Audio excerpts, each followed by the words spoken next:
And welcome back. We are back here today live with Mr. Daniel Luque. If you guys don't know where you are here with Black Expat Life Abroad. What we do is give you guys the real information you need from America to actually take the move abroad. This journey and the entire process is not something that is easy, but we do our best to actually bring you and connect you to the resources that you need to actually make this move and leave America or wherever it is that you may be looking to leave from and come to places like Colombia, Mexico, Panama, South Africa. Here and over the next couple of days and weeks, you will see many of our speakers. Our speakers are coming to you all at one time, November 22nd. We'll be doing a live virtual conference. So, exactly where you are seeing this is exactly the way to get the information on how to attend. We have multiple destinations as well as visa opportunities, parenting abroad, how to build wealth abroad, as well as something that most people forget until they actually move abroad, how to take care of your mental health. So, these things over the next couple of weeks will give you insight and information on some of the speakers that will be at our virtual relocation conference. Tonight, we are going to get into something that is one of the most burning topics when you talk about moving abroad. When you say, I have my passport and I want to go live into another country, many people have often heard the buzzwords like the digital nomad visa or I can buy property. But tonight we're going to get into what that means, what that actually looks like, some foundational things that you need to understand as well as gather if you are looking to procure a visa when looking to move abroad. So, Daniel, I appreciate you actually coming on to get to the people's information. Thank you. Thank you for coming, man. It's good to see you as always. Thank you for having us, and it's always a great chat, and we discuss a lot of funny stuff here. So, thanks, man. Nah, for certain, for certain. Well, let's just get into it. I want to at least set the table for anybody that doesn't know you, doesn't know your firm, where you are, so we can get an understanding of exactly how you help. What I will tell people before we get into your introduction is obviously Daniel speaks English. Not everyone speaks English in Colombia or where you may have on your radar. I tell people, especially if you aren't fluent in the way of business conversation, you may want to navigate with somebody, resources that help you in a way that you can actually communicate and understand. It may be difficult. I think people are really excited. Apple came out with the Translate iPods or things of that, and they're like, oh, well, I'm going to go get those. But make certain that you are taking the proper precautions and steps when you are literally sourcing the people that are going to help you go to move abroad. So, Daniel, please tell these people who you are. Yes, thanks, man. So, yeah, my name is Daniel. I'm an immigration attorney here at Capital M Law. It's a law firm I co-founded with my wife and partner, Maria Fernanda. We live in Medellin. We're both attorneys from the Universidad Pontificia Bolivariana. We've been practicing law over the past 6, 7 years. We started this law firm around 4 or 5 years ago. We have been giving legal representation, legal advice to foreign clients and local clients as well in different matters. Some of them being related to intellectual property, some of them being related to family law, and one of our big expertises is immigration law, which is an area that we have practiced in different scenarios. We have we have an office here in Laureles in Medellin. We work here every day. Well, we'll say 20, but realistically, just regular offices hours. And yeah, I think we have gathered good insights on how the Colombian government works towards foreigners or people looking to move here in some areas. And we're very happy to share that with the community because sometimes it is not as straightforward as you said. That's It's and that's what I tell people. Because things are black and white. You go and here it is written down to the law. And when I tell people the words discretion is written down as far as the black and white, and discretion can mean so many different things. I feel like when you are seeing immigration visas, the process change almost I wouldn't say daily, but I have been caught up in a scenario where within a week, documents that weren't needed were automatically needed and mandatory. So, what I tell people is the reason why we're here is because there are going to be people that decide to do this process and to navigate this process by themselves. We're going to get into some of the shortfalls on that, but I do want to at least start the conversation because I think, as a Colombian and considering working, you said your specialty is immigration. What led you to want to help foreigners come to Colombia and guide them through that process? Because I think that's very special to want to niche down and particularly look to help. Yes, thanks for the question. We have two reasons. I personally have two reasons for going on that. One is about my family. My father is a foreigner, a Spaniard from Spain. He moved with his family to Colombia in the 50s. Basically, most of my family are immigrants as well, living abroad. My brother lives in Switzerland, my aunt's in Chile, my uncle in Canada, and cousin in Japan. I mean, we're very spread around the world, and we're very familiar on how it is to be playing outside your country. We Hmm. know we understand that feeling of being familiar, of connecting, the routing, and that kind of feelings. We're really empathetic with people who are going through the same process of relocation because we have done it. And the other part is because, yes, I myself lived in Germany for some years and Spain. So, yeah, basically, when I came to Colombia and also got more expat friends and saw that this part of the law was not as developed as other branches, such as labor law or civil law, we saw that there was a niche, a part of the legal spectrum that needed much work, and it still is needed, because you will see later on that not even the government is prepared, and sometimes you will find flaws and inconsistencies from rules, from institutions, from misinformation that is very hard to guess.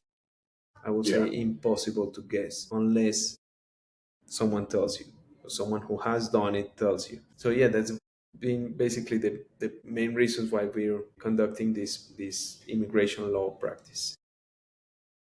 That that is definitely a unique story. I didn't know that much about you as far as you living there as well as your family being pretty much like spread over the world almost. You said Chile, Japan, you spending time in Germany as well as Spain. These things are important because when working with people, I tell many times considering what we are doing. The average American wasn't taught to leave. And now we are considering that more Americans are typing into Google, how do I move abroad? How do I go to other places?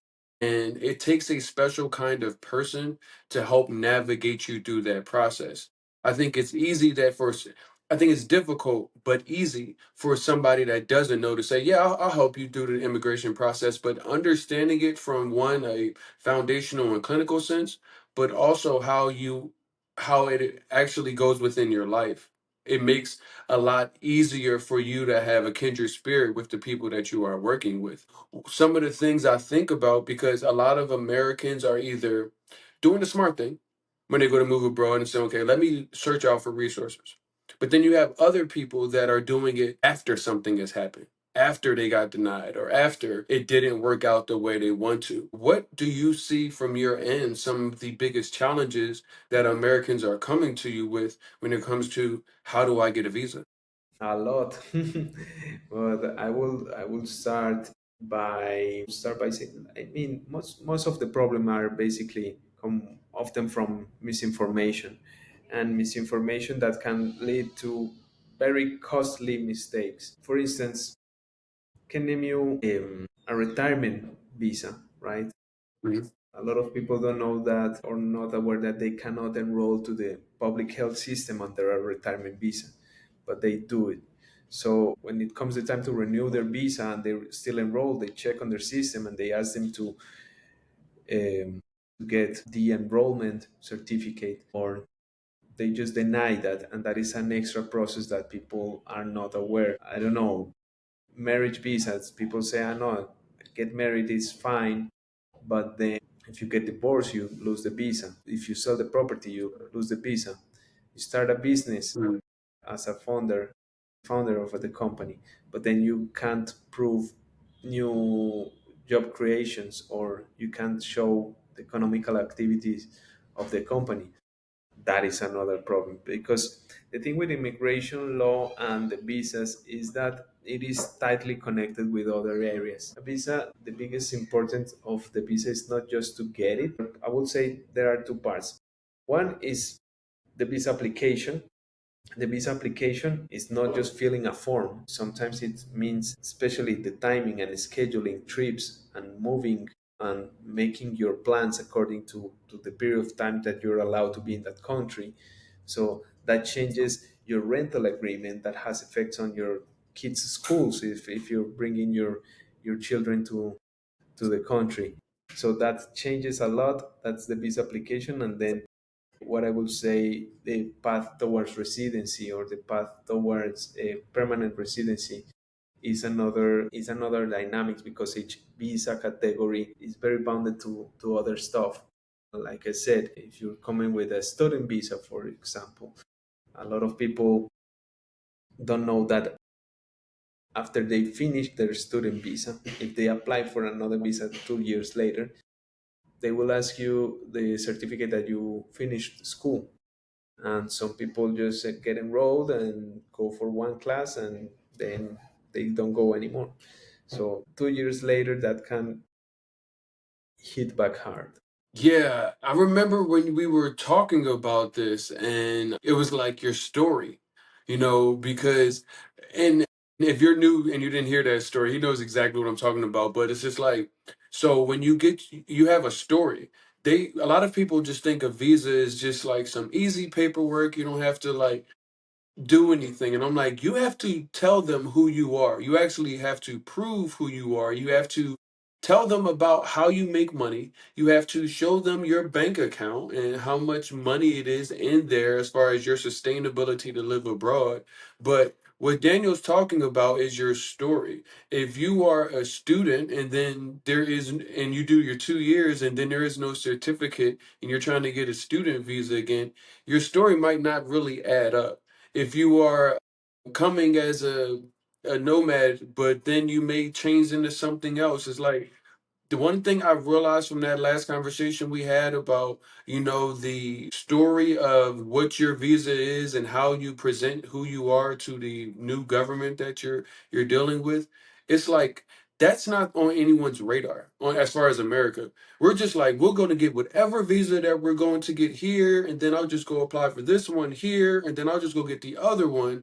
And these are reasons and causes for, like you said, the denial because it doesn't track and you keep having to go back to the same source.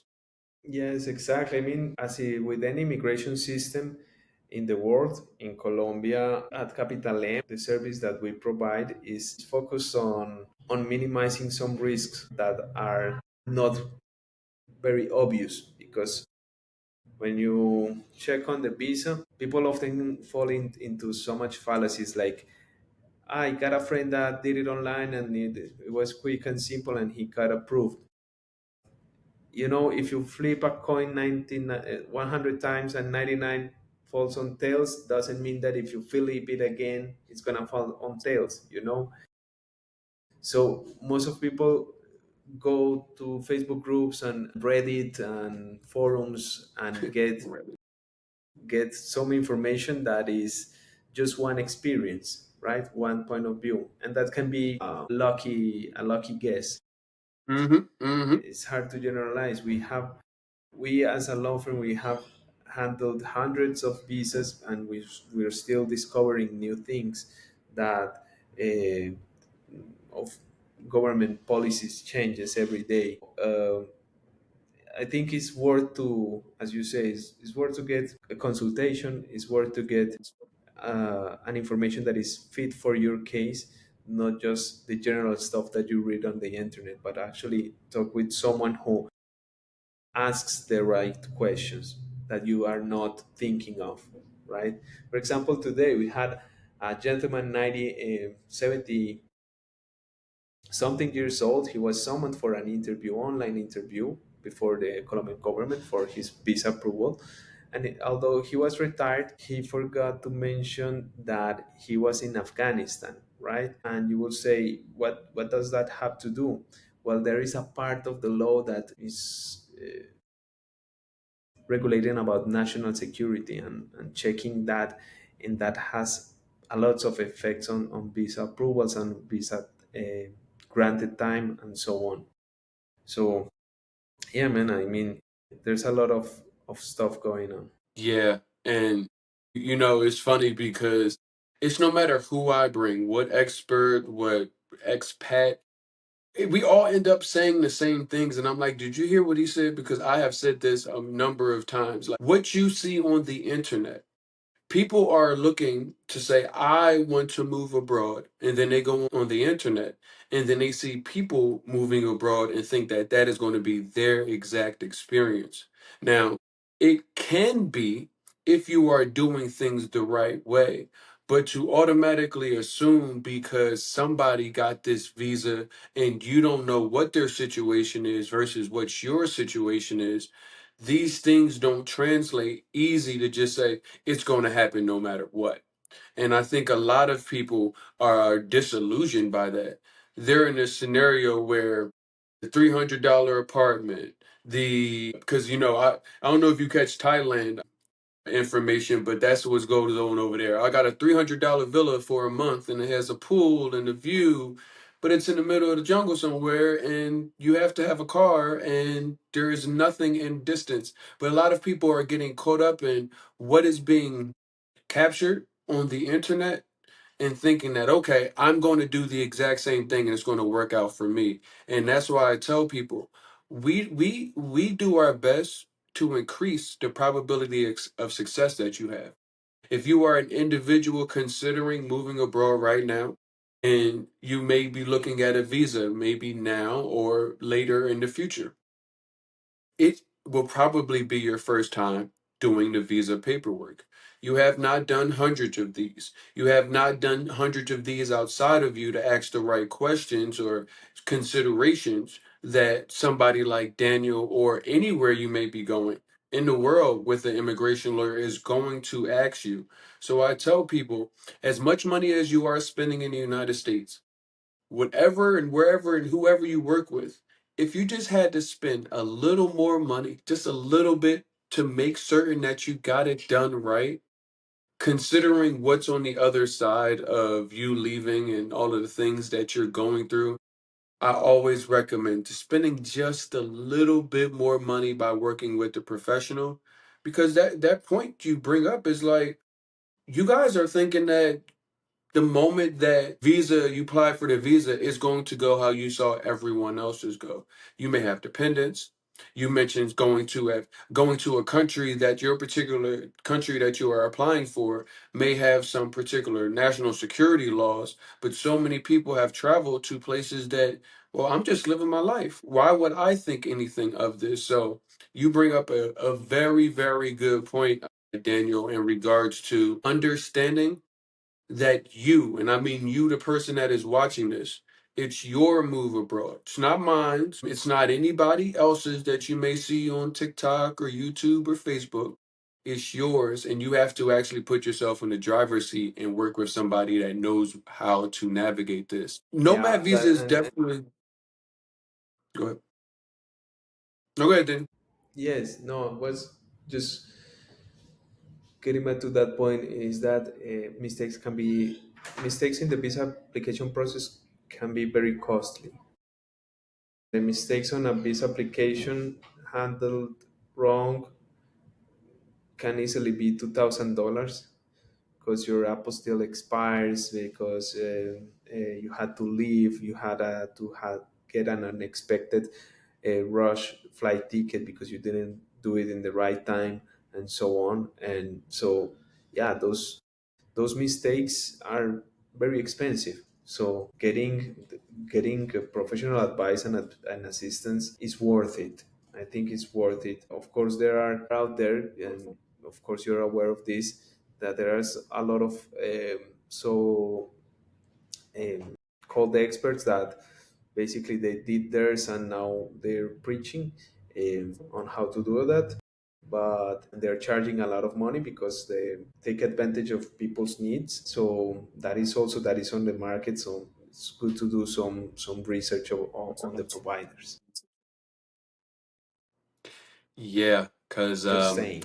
I was hearing some, no, seriously, I was hearing some outrageous numbers. And, I got my original, I think Wait, in, Roger, I can you hear me? think Can you hear me? Can you hear me your okay? microphone My microphone is not going or good. your audio. No, it's not going good. Can you hear me? Can you hear me? Okay.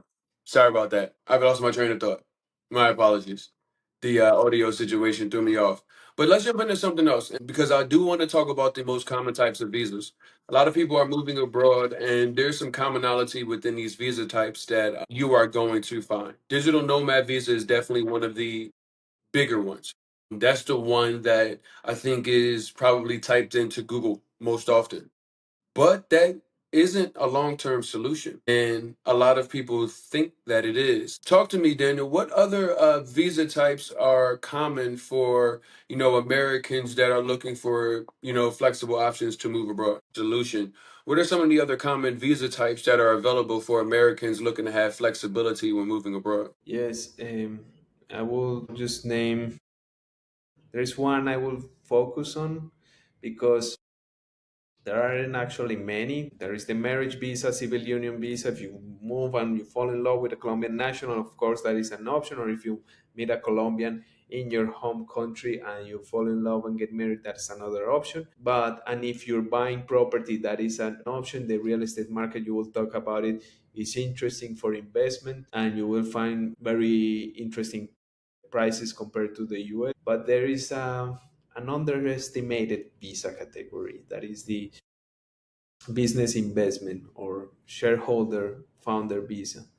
And that is migrant visa that allows you to accrue time towards residency.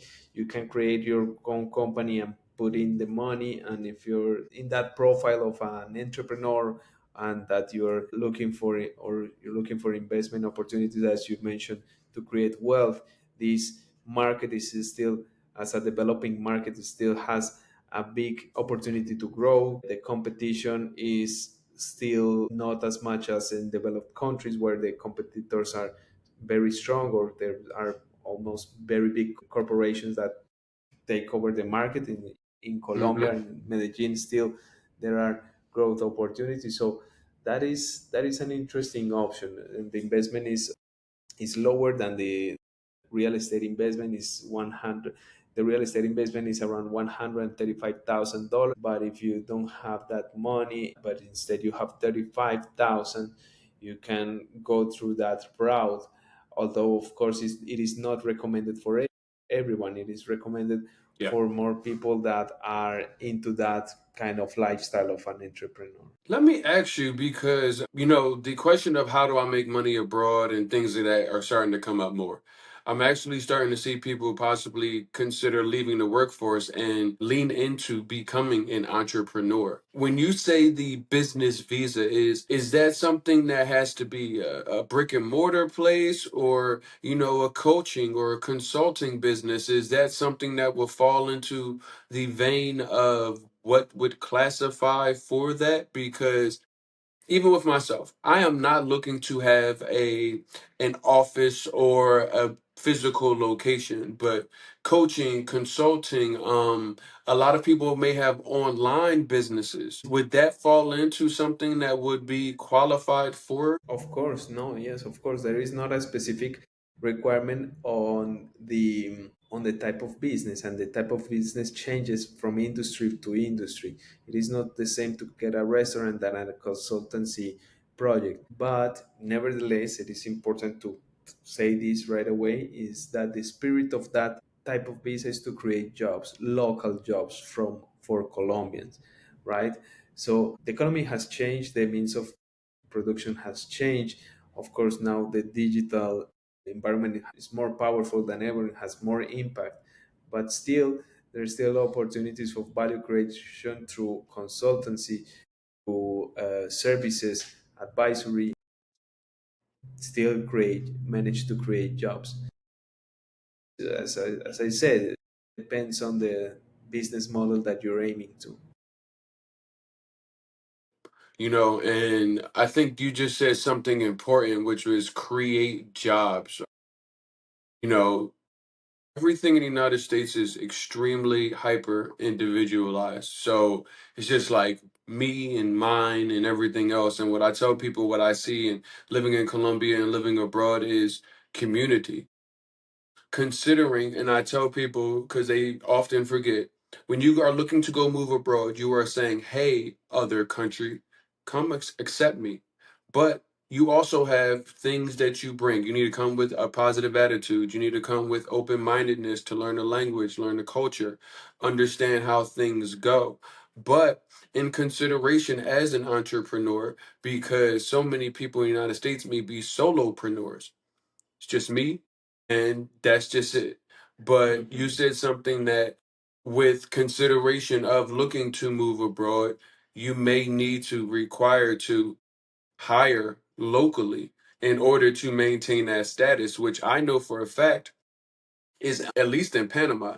Because I was talking to my buddy Will, and he was like, I had to hire a local Panamanian, I think full time in order to do this. So I think I want to make sure people heard that because, you know, moving abroad, it's leaving some things behind in America. And if you think that it's just going to be you and it's just this isolated thing, you may not be able to live your life with that kind of thought process in you because you immediately take an entrepreneur and say, okay, you at least have to hire one local Yeah. person. For you, you need to create one job for a fact. And I think that is putting a lot of onus on the people that For are coming here in a good way. exactly no, and for that specific visa category, I mean, if you want to live without hiring anyone, then and you're not getting married, and then you are not doing other stuff, then your option would be to buy the property, right? So either way, you choose your path with its consequences. If you choose the entrepreneur way, you see that you will be in that lifestyle that is creating systems, meeting with the accountant, paying taxes, hiring someone, doing marketing, creating a company. Or if you don't want to do that, you still have the other option, that is the investment on a property, but that is 135,000. So you choose. You either live just still and retire in the mountains, but you are putting in 135, or you want to talk with people and learn the language and integrate fully through this project, that would be this other route. You see, as each visa category or each individual has their own projects and plans. So that's why we do. That's why we understand the clients' expected expectations and what they want to do and what they don't want to do. Still, for instance, through this visa category, the founder or shareholder, there is a second option, very important, that is the job creation. But you don't have to run the company. You can invest in an already existing one that is has already their employees, their accounting system, their business, but you're just putting in the money and getting some shares out of it. Yes, and that's something that we will be maybe talking more in detail on November. Yes, that'll be really important because I mean, I'm an entrepreneur, as you already know. And like I said, I know people that the job market is shifting in the United States. I think I saw in August, negative 3,000 jobs were created. Negative 3,000. And Yeah. things more layoffs are coming, the government is out, and people are like, I may need to become an entrepreneur. I tell people America doesn't give you opportunity to hone into your hobbies or do what it is that you are. You might be a really amazing painter. If you do painting, that may be something that you can now turn into from a hobby to a business, or building things. We've got Michelet. She's in the crafts, and like when I tell you, I've seen so many different people say, "I refuse to live there, and I am going to tap in and see what it is that my community needs of me, what it is that I can offer." They've been able to create brand new lives, brand new opportunities for themselves and others that realistically people need. So I think you bringing that up and the opportunity for both, if you want to be an entrepreneur and start a business, if you would like to possibly buy into a business, because a lot of people's thought process is, oh, well, I've got great American credit. I'll just finance a place over there. I can, get that done Yeah, easily. And that doesn't work. So the good thing with American credit, if you don't have good credit, is that it doesn't follow you around the world. A lot of the American credit doesn't really tie you up in the way it may do in the United States. But if financing is not offered because you have great credit in the United States, but it's not offered in the country that you're looking for, I tell people sometimes, like, do you have it cash? Never mind what you can finance back at home, but do you have this money cash to make an investment? Does Colombia offer any kind of financing for Americans when it comes to that investment? for that investment, no. No, the You think financing in so? Colombia is also not recommended. It is not recommended. Interesting. No, it's true because yeah, the interests in Colombia are very high. The money is scarce, and that is something that you need to know and to use it in your favor. Yes, for example, the $10,000 cash here can yield a lot of interest. For example, if you're going through a CD in a bank, you can get easily 9, 10%, whereas in America you get 2, 3%. Uh, yeah, Yeah, exactly. it's low. So it's a different system overall with its pros and its cons, starting with the metric system. No, it's a very different world. I mean, and what you're doing, man, I think is very helpful for both people moving up who are looking to move abroad, but also for the locals. Yes, because when there is not an easy transition, when there is ignorance, when there is the not the a smooth transition, the locals can also get hurt, right? Disputes over rentals, disputes about prices or services, disputes with the government, and you see when there is not a scenario or a project like yours that helps people to make that smooth. A lot of conflicts, man, a lot of conflicts with the locals as well. So both, it's beneficial for both parties. That's what I tell people. I tell them, and I appreciate you for that, because I went to great schools. I didn't take a part of, I went to like one of the best colleges in the United States. However, I didn't I was working as well as going to school. I didn't have the opportunity to take advantage of international exchange programs. So I didn't start traveling until I was mid 20s, late 20s. And what I was able to see was I got invited to Colombia by a Colombian that I went to school with. And so my hand was held. Yet I was turned around and started bringing people. And what I realized was like, people don't know where they are. People don't know where they are once they get on the other side of America. Colombia was a very brand new place for Americans to go. We were used to going to Mexico, Dominican Republic, Jamaica, on the resorts, which these things are very canned experiences. So being in the streets with the locals and understanding that everything I do on this platform is to try to prepare somebody before they buy a ticket. before they go sell everything they own and say, I'm moving here. I want to at least meet you and greet you with some resources, some education, some understanding. I ask a lot of tough questions on here, Daniel, that I'll never get the answer to because the answer is not for me, it's for them. It's for them to help prepare before they get here because they contact me and they say, well, I saw that was going on in Colombia. You remember a couple of, it was about a year ago, like in Poblado, people were like upset about gentrification. Something happened like that recently in Mexico City. And I'm like, underlying issue is you have gentrification happens when people come and throw money or spend money in a way where if you knew that it was only $5 and not $25, you would pay $5. But you're coming here thinking that you are just back at home and easily and willfully paying something that is way more expensive. And once you open a door for money anywhere, it never Yeah, closes. It never never close. closes. You just can't. And Americans know that. We used to never pay for bags to get on the plane. 9/11 happened. Now we just pay for the bags like it's just nothing. It doesn't even include, it's not even included in the ticket. So think about how many things and ways where what you're doing, you, the person looking to move abroad, is looking to integrate. You're looking to become a part of a community that exists without you.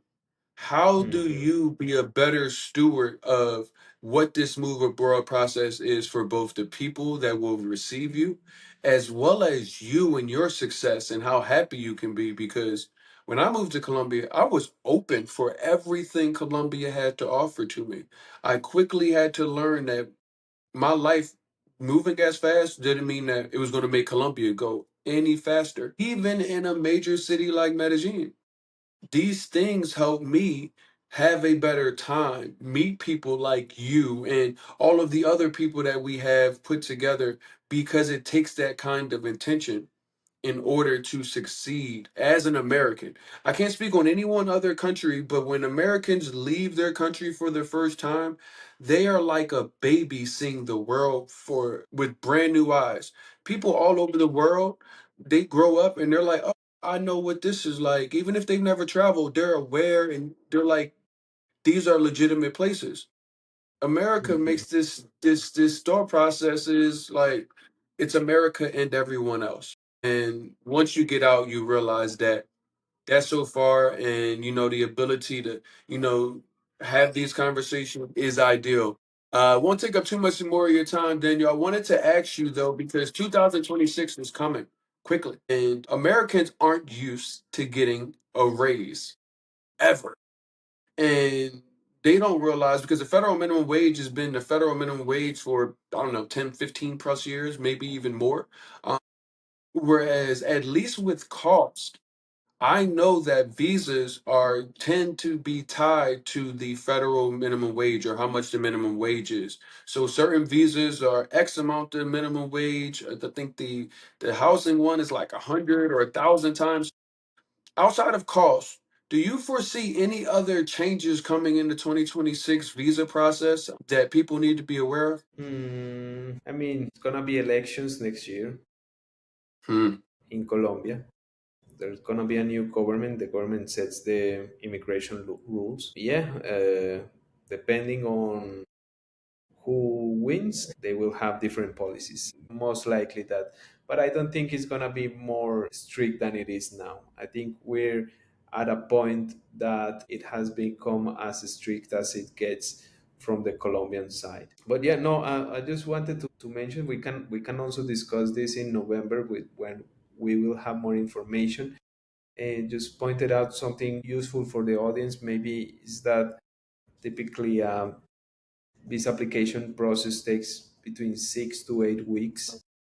Yes, normally it can be more depending on what type of visa and that kind of stuff. So if people are looking to apply for the visa while they are in the United States, they can do that.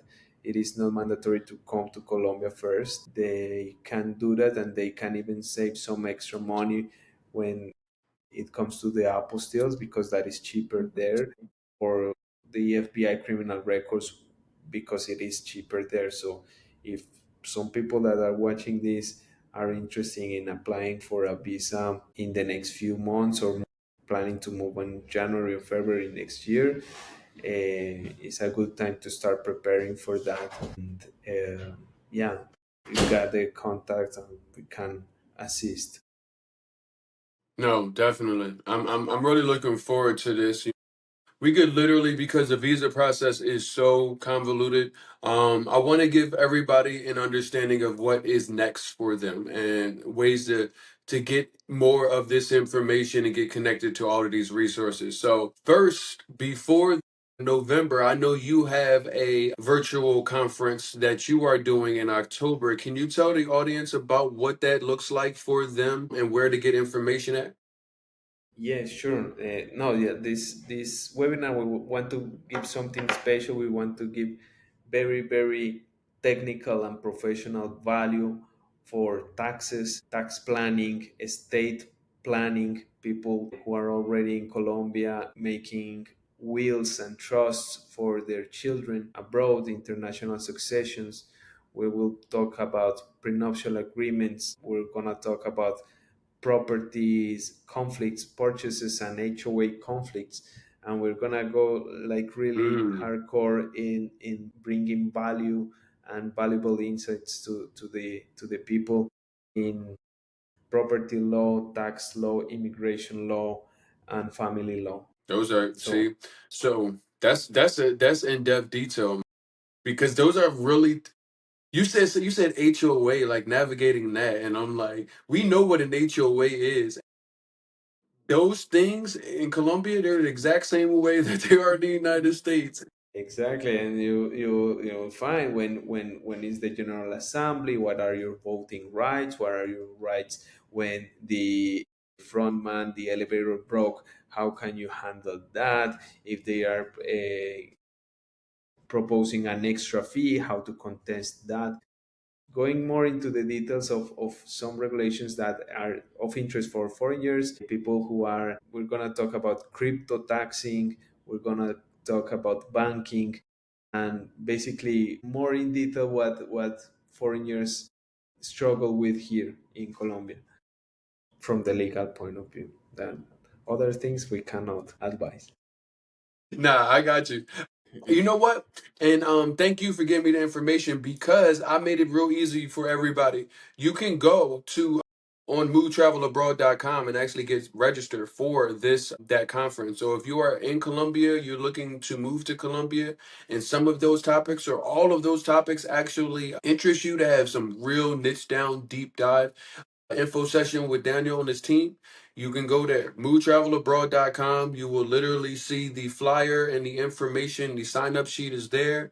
You'll get the link after purchase. Those things are made accessible. What you can also do after October, if you're looking at other locations, as I mentioned, with our November virtual relocation conference, we cover Colombia. So we have Santa Marta, Medellin, and Cali. We have Playa del Carmen, Mexico. We have Cape Town, South Africa, and we have Panama City, Panama.